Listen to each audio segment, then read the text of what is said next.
అందరికీ నమస్కారం. ఈరోజు కథ ఏంటో విందామా? ఒకరోజు కష్టం సుఖంతో ఇలా అన్నదట. నువ్వు చాలా అదృష్టవంతురాలివి. ప్రతి ఒక్కరూ నిన్నే కావాలి అనుకుంటారు. నేను చాలా దురదృష్టవంతురాల్ని. నన్నెవ్వరూ కావాలి అనుకోరు. నా నుండి చాలా దూరంగా వెళ్ళాలని అనుకుంటారు అని. అప్పుడు సుఖం ఇలా జవాబిచ్చిందంట. అదృష్టం అంతా నీదే. నిన్ను పొందిన వారందరూ తమ వాళ్ళందరినీ తలుచుకుంటారు.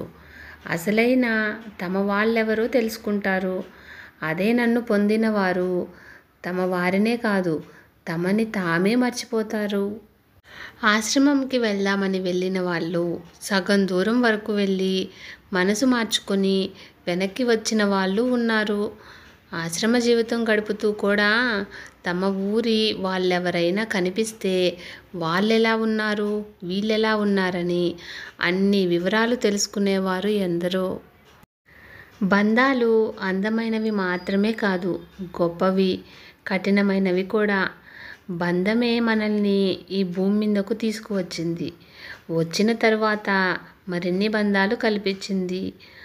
ఆవు తనకు కట్టిన పలుపుతాడు తెంచుకుని వెళ్ళిపోవాలనుకుని అటు ఇటు చుట్టూ తిరుగుతుంది. చివరకు తన పరిధి తాను తెలుసుకొని చతికిల పడుతుంది. మన నిస్సహాయతను మనం తెలుసుకోవాలి. అదే సమయంలో మనల్ని ఇలా ఉంచిన వాడి గొప్పతనాన్ని గ్రహించాలి. ఎవరి మీదో కోపం వస్తుంది. ఎందుకో కోపం వస్తుంది. పారిపోవాలని అనిపిస్తుంది. తాళ్ళతో కట్టి బంధించరెవరు. అయినా వెళ్ళలేం. ఎందుకు? ఎవరు మనల్ని ఆపుతున్నారో తెలియదు. చూసిన ముఖాలే చూస్తూ, ఆడిన మాటలే ఆడుతూ, అదే తిండి తింటూ, నిద్రపోతూ, తెల్లవారి లేచి మరో కొత్త సూర్యుడి కోసం ఎదురు చూస్తాం. ఇదే బంధం. మౌలికంగా మనిషి బతకడంలోనే బంధం ఉంది. బంధాలు అందంగా ఉంటాయి. అవి ఇనుప గొలుసులైతేనేం, బంగారు గొలుసులైతేనేం. బంధాలు బయటకు కనిపించవు. తల్లి వెంట బిడ్డ, బిడ్డ వెంట తల్లి, ఆ బిడ్డ ఎదిగి తల్లి, అలా అందరూ కలిసి కుటుంబం. ఈ కుటుంబాలన్నీ ఈశ్వరుడివే. పరిస్థితులు అనుకూలంగా లేనప్పుడు, మనసు వైరాగ్యానికి గురి అయినప్పుడు తట్టాబుట్టా సర్దుకొని ఎక్కడికైనా వెళ్ళిపోదాం అనిపిస్తుంది. కానీ అంతలోనే ఆగిపోవాల్సి వస్తుంది. కనపడకుండా ఆపేదెవరని ఆలోచిస్తే మన వాళ్ళే కాదు, మన మధ్యలో ఉండే బంధమే అనిపిస్తుంది. బంధాలు వాటి స్వరూప స్వభావాల గురించి జ్ఞానులకు బాగా తెలుసు. ఆ బంధాల మాయలో పడకుండా, నమ్మిన సత్యాన్ని విడవకుండా ధర్మ మార్గంలో నిమిత్త మాత్రుల్లా వారు కాలం గడిపారు. అందుకే మనుషులు జాగ్రత్తగా ఉండాలని మహానుభావులు ఎప్పుడో హెచ్చరించారు. మనకు శరీరం ఉంది.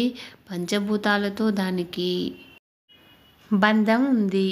మనసు, బుద్ధి, అహంకారంతో దానికి బంధం ఉంది. ఈ విశాల విశ్వంతో బంధం లేని జీవి ఎవ్వరూ లేరు. అయినా అన్ని బంధాలు అశాశ్వతమైనవి. ఏదో ఒకరోజు తెగిపోతాయి. అన్నిటికంటే గొప్పది, శాశ్వతమైనది ఆత్మబంధం.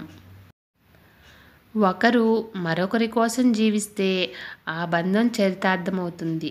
రక్త సంబంధాలను మించినవి దైవ సంబంధాలు.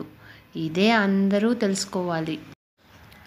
ఉన్న దాంట్లో సంతోషంగా ఉండడం అనేది దేవుడిచ్చిన గొప్ప వరం. వస్తువులను వస్తువులుగానే చూడండి.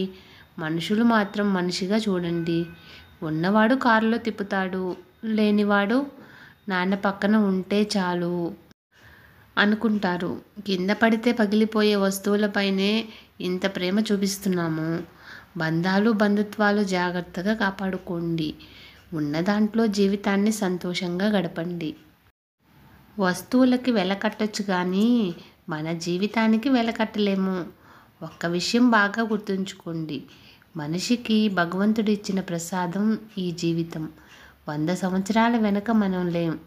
100 సంవత్సరాల ముందు ఉండం. యోగ నిద్రలో క్షణంలో 1000వ వంతు. కళ్ళు తెరిచి ఈ అద్భుతమైన సృష్టిని చూడడానికి మనకి దక్కిన ఈ అపురూపమైన అవకాశాన్ని అనవసరమైన ఈర్ష్య అసూయలతో వ్యర్థ పంతాలతో చేజార్చుకోవద్దు. మనది అనుకున్న మన ఈ శరీరం కూడా మనది కాదు.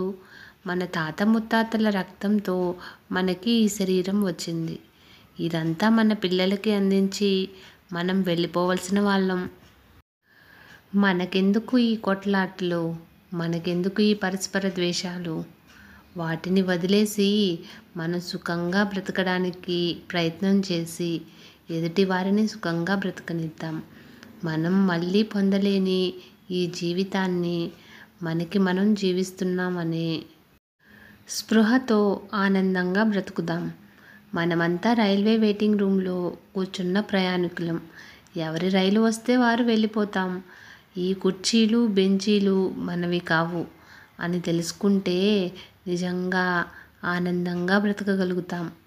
ఈ ప్రపంచం నుంచి వెళ్ళిపోవలసిన వాళ్ళకి ఈ ప్రపంచంతో ఎందుకు గొడవ? మనశ్శాంతిగా ఉన్నంతలో బ్రతకడమే ధ్యేయం చేసుకుంటే మీకు, మీ ఇంట్లో వారికి, మీ పక్కింటి వారికి, మీ సాటి సంఘంలో అందరికీ సుఖశాంతులు, సంతోషం లభిస్తాయి. ఫ్రెండ్స్, ఇలాంటి మరిన్ని వీడియోస్ కోసం సన్ పాజిటివ్ థాట్స్ ఛానల్ను సబ్స్క్రైబ్ చేసుకొని సపోర్ట్ చేయండి. వీడియో నచ్చితే లైక్ చేసి షేర్ చేయండి.